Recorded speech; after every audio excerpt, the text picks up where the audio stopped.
Hello everyone, once again to my own law classes. As you are aware, we are dealing with the chapter 2 of the Advocate Act 1961 from section 3 to 15. In last session, we discussed Bar Council of India, its composition, powers and functions. Now we are going to deal with the State Bar Council, composition, powers and function. जसं की मी तुम्हाला already सांगितलेलं आहे, प्रत्येक राज्यासाठी एक state bar council आहे. त्या राज्यातले जे काही ऍडव्होकेट्स असतात त्या ऍडव्होकेट्सची एनरोलमेंट त्या राज्याच्या स्टेट बार काउन्सिलकडे होत असते. आपल्याकडे महाराष्ट्रासाठी Maharashtra and Goa state bar council आहे जिथं आपलं एनरोलमेंट होत असते.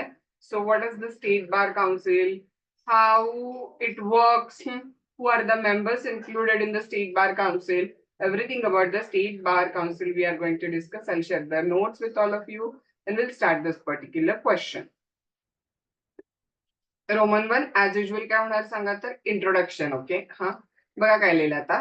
The act provide for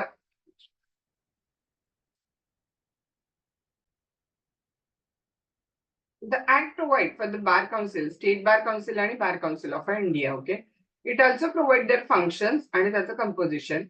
bar council of India कशाचं मेंबर असू शकतं सांगा तर इंटरनॅशनल बार काउन्सिलचं मेंबर असू शकतं, इंटरनॅशनल बार असोसिएशनचे मेंबर असू शकतं. Thus, for an enrollment of the Advocate Act constitute the different state bar council. Okay, प्रत्येक राज्यातल्या ऍडव्होकेटच्या एनरोलमेंटसाठी स्टेट बार काउन्सिल आहे.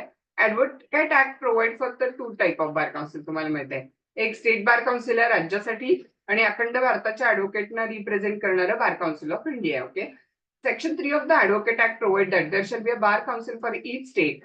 State bar council enroll advocate and enforcement of the discipline is the part of the obligation of the state bar council. Okay, बघा state bar काउन्सिलचं काम काय तर ऍडव्होकेटचं enrolment करून घेणं आणि त्यांच्यावरती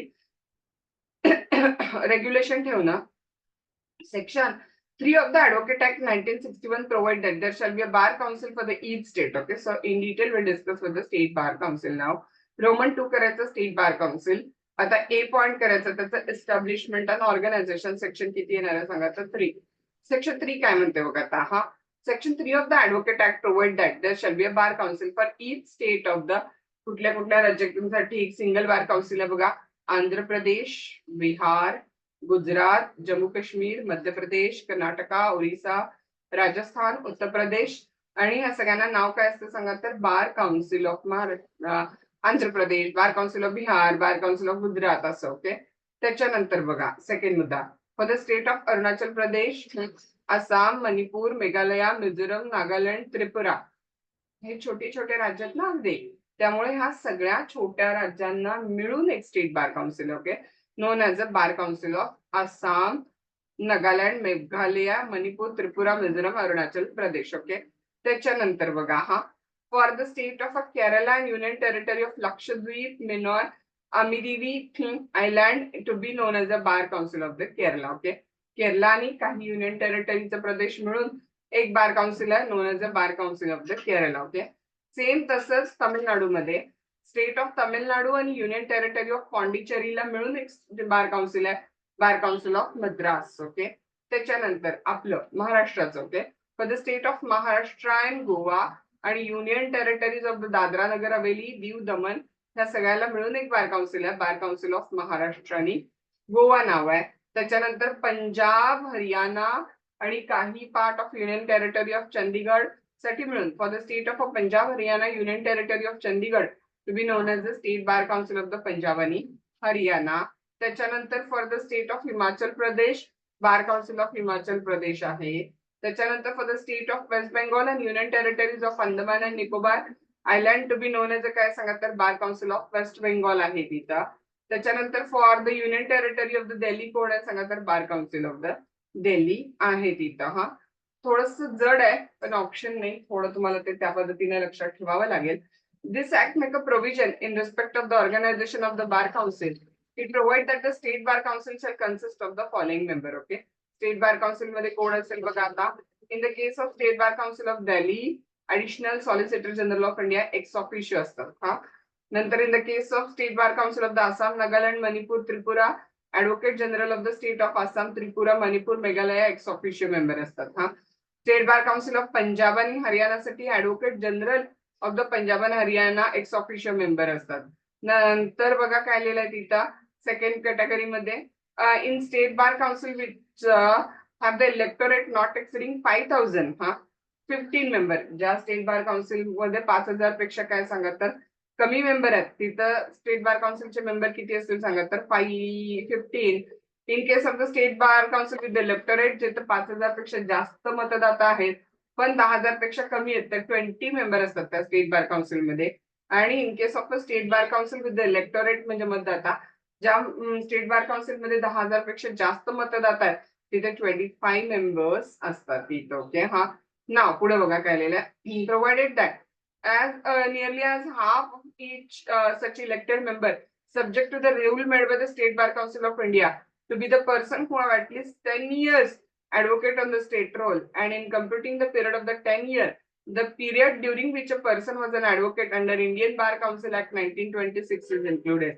स्टेट बार काउन्सिलचे मेंबर व्हायला कमीत कमी तुमचे नाव बार स्टेट बार काउन्सिल मध्ये 10 वर्षापासून ऍडव्होकेट म्हणून एनरोल असलं पाहिजे. आणि हे 10 वर्ष काउंट करताना जर तुमची प्रॅक्टिस जुनी आहे तुम्ही इंडिपेंडन्सच्या आधी इंडियन बार काउन्सिल ऍक्ट 1926 खाली प्रॅक्टिस केलेली आहे तर ती सुद्धा काउंट केली जाते. ओके त्याच्यानंतर बघा in addition to the member किती असतील ते बघितलं आपण वरती. Okay in addition to the member state bar council मध्ये कोण असते सांगा. there shall have a chairman and vice chairman elected by the council in such a manner as may be prescribed. Okay कोण असेल सांगा तर चेअरमन आणि vice chairman असतील. ओके आता डी पॉइंट बघा ऑर्गनायझेशन एस्टॅब्लिशमेंट बघितलं तर vacation of office. State bar काउन्सिलच्या मेंबरचं पद रिक्त कधी होईल बघा. An elected member of the bar council shall be deemed to have vacated his office if it is declared by the bar council of which is a member.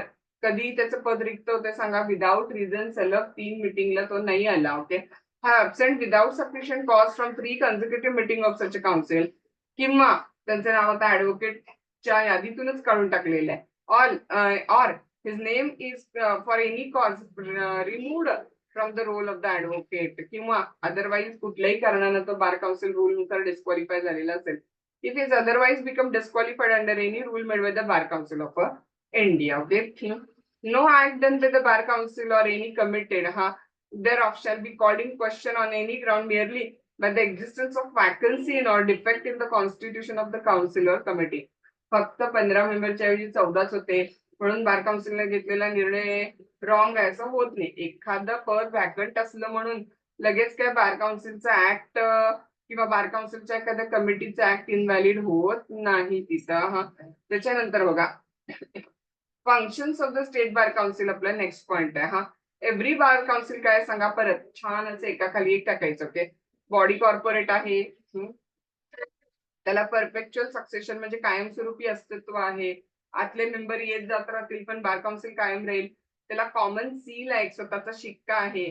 State bar council property घेऊ शकते acquire करू शकते hold करू शकते विकू शकते दोन्ही प्रकारची प्रॉपर्टी मुएबल पण इमोएबल पण ते कॉन्ट्रॅक्ट करू शकते state bar council. State bar council can sue and can be sued. State bar council sue करू शकते सूट फाईल करू शकते आपण त्यांच्यावरती सूट फाईल करू शकतो.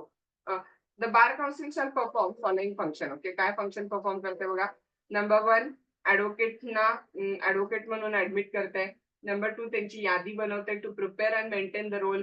नंबर 3 बघा ऍडव्होकेटनं काही मिसकंडक्ट केलं तर त्याच्या केसेस एंटरटेन करणं. To entertain and determine the cases of misconduct against the advocate on the roll. त्याच्यानंतर त्यांच्या हक्कांचं रक्षण to safeguard the right privileges and interest of the advocate on its roll. त्याच्यानंतर बघा to promote and support the law reform कायद्यातले बदल support करते. नंतर बघा सेमिनार घेते जेणेकरून लिगल अवेअरनेस होते लोकांच्या. To conduct the seminar and organise the talk on a legal topic by the eminent jurist and publish journal and paper of the legal interest. त्याच्यानंतर गरीब लोकांच्यासाठी लीगल एड कॅम्प वगैरे organise करताय. To organise the legal aid to the poor in a prescribe manner. नंतर to manage and invest the fund of the bar council. चुकून fundamental झाले ते fund पाहिजे. To manage and invest the fund of the bar council. Okay bar काउन्सिलचा fund योग्य जागी invest करतात. नंतर बार काउन्सिलच्या मेंबरचे election provide for election of the member. नंतर बघा काय लिहिलं तिथं prepare for all other function conferred on by the act and do all the necessary things for discovering the above function. So हे वरचे फंक्शन परफॉर्म करण्यासाठी जे काय आवश्यक आहे ते सगळं स्टेट बार काउन्सिल करते. ओके, बघा काय लिहिलं आता, there shall be issued a certificate of enrollment in a prescribed form by the state bar council to every person whose name is entered in the role of an advocate. एकदा तुम्ही AIB ची exam दिला की state bar council तुम्हाला प्रॅक्टिसचं एक certificate तुमच्या नावानं देतात आणि ते घेतल्यानंतरच तुम्ही काय करू शकता तर प्रॅक्टिस करू शकता. Okay, in addition to the above, state bar council may constitute one or more fund in a prescribed manner. State bar council fund बनवते कशासाठी बघा, एक डिसेबल्ड किंवा गरीब ऍडव्होकेटला मदत करण्यासाठी, giving financial assistance to organise the welfare scheme for the indigent disabled or other advocate. त्याच्यानंतर giving legal aid or advice in accordance with the rule made in this behalf. Okay, so in short state bar council grant घेते, donation घेते, gift घेते for the purposes mention above and it shall be created appropriate fund constitute करते आणि तो fund proper purpose साठी use करत असतात. So state bar council काय काय फंक्शन्स परफॉर्म करते राईट नाव आपण डिस्कस केलं. आता स्टेट बार काउन्सिलचे आपण काय डिस्कस करणार आहे सांगा तर पॉवर्स डिस्कस करणार आहे. Powers of state bar council काय बघा, डी पॉइंट करायचं आपल्याला. आत्ताच वरती पण तुम्हाला ऑलरेडी मी सांगितलेलं आहे की ऍडव्होकेटना ऍडव्होकेट म्हणून ऍडव्होकेटच्या स्टेट रोल मध्ये ऍडमिट करणं. ओके, ऍडव्होकेटचं एनरोलमेंट करून घेणं, admission as an advocate on the state roll पहिलं महत्वाचं फंक्शन बघा. If a person fulfil condition required for the admission as an advocate he may be enrolled as an advocate by the state bar council. Okay, जर तुम्ही enrolment साठीच्या condition fulfil केल्या तर तुम्हाला state bar council काय करते तर advocate enrol करते. थोडंसं एक्सप्लेनेशन वाढवायचं असलं तर आपण पुढचा जो क्वेश्चन घेणार आहे त्यातलं वाढीव उत्तर लिहिता येईल. Number 2, maintenance of the roll of the advocate. ऍडव्होकेटचा रोल मेंटेन करणं. ओके, म्हणजे ऍडव्होकेटची वकिलांची यादी मेंटेन करणं. Every state bar council shall prepare and maintain the role of the state bar council, in which he shall enter the name and address of the all person entered as an advocate on the roll of the high court.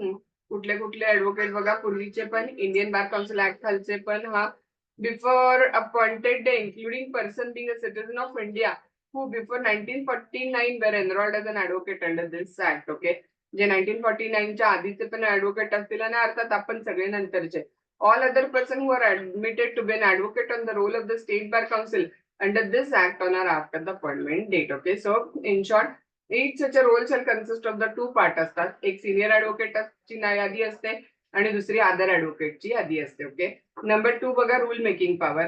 State bar council also have been given empowered to make a rule to carry out the purpose dealing with the admission and enrollment of advocate.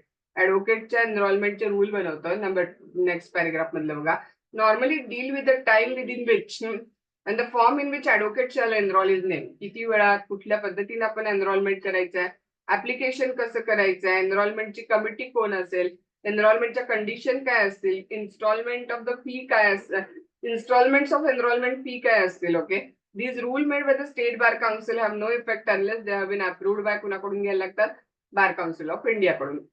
जसं bar council of India ची disciplinary committee professional misconduct साठी शिक्षा देते की नाही, तसे state bar council सुद्धा professional misconduct साठी शिक्षा देते. So power to punish for a professional or other misconduct. State bar council have the power to punish an advocate for professional or other misconduct when state bar council believe की advocate is a guilty of the professional or other misconduct. बघा काय लिहिलं आहे ते matter कुणाला refer करतात तुम्हाला सांगितलं, त्यांच्या डिसिप्लिनरी कमिटीला. डिसिप्लिनरी कमिटी मॅटर काय करते सांगा, हिअर करते. फॉर हिअरिंग ऍडव्होकेटना नोटीस दिली जाते. ओके, ऍडव्होकेट जनरलना सरकारच्या बाजूने म्हणून नोटीस दिली जाते, दोन्ही पार्टीचं ऐकून घेतलं जाते आणि मग एक तर त्या ऍडव्होकेटना डिसमिस करून टाकलं जाईल किंवा खाली बघा 2 नंबरची शिक्षा समज देऊन सोडणे म्हणजे रिप्रिमांड केलं जाईल किंवा त्यांना प्रॅक्टिस मधून तात्पुरतं सस्पेंड केलं जाईल किंवा डिरेक्टली सगळ्यात हार्श पनिशमेंट म्हणजे त्यांच्या ऍडव्होकेटच्या यादीतून स्टेट रोल मधून नावच काय केलं जाईल तर कमी केलं जाईल. सो स्टेट बार काउन्सिलची डिसिप्लिनरी कमिटी प्रोफेशनल मिसकंडक्ट साठी पनिश पण करत असते. नंतर 5वा मुद्दा, appointment of the committee and staff member. State bar council can establish the several committee. Okay, जसं की बघा disciplinary committee, legal aid committee. State bar council स्वतःसाठी स्टाफ पण अपॉइंट करतं, सेक्रेटरी, अकाउंटंट वगैरे अपॉइंट करतात. नंतर बघा 6वा point, maintenance of the account, हिशोब ठेवणं. Every bar council shall cause the book of account in such a manner prescribe. जे काय गव्हर्नमेंट कडून प्रिस्क्राइब मॅनर आहे त्या मॅनर मध्ये बुक्स ऑफ अकाउंट मेंटेन ठेवले जातील, ते ऑडिटर कडून ऑडिट करून घेतले जातात.